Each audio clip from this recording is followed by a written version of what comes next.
Hazrat Ata and Hassan say, a patient who has water but no one is around to give him the water should perform dry ablution. Hazrat Ibn Umar radiyallahu anha returned from his land at Juruf.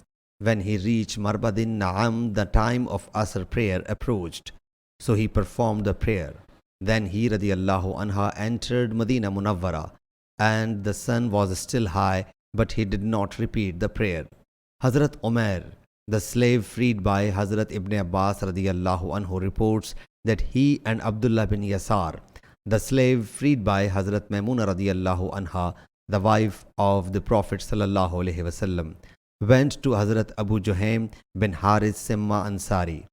Hazrat Abu Juhaym said, the Prophet sallallahu alaihi wasallam was coming from the well Jamal, and he came across a man who saluted him. The Prophet sallallahu alaihi wasallam did not give him a reply till he went towards a wall, performed masah of the face and hands, then gave him the reply of his salutation. Sahih Bukhari, Hadith number 337.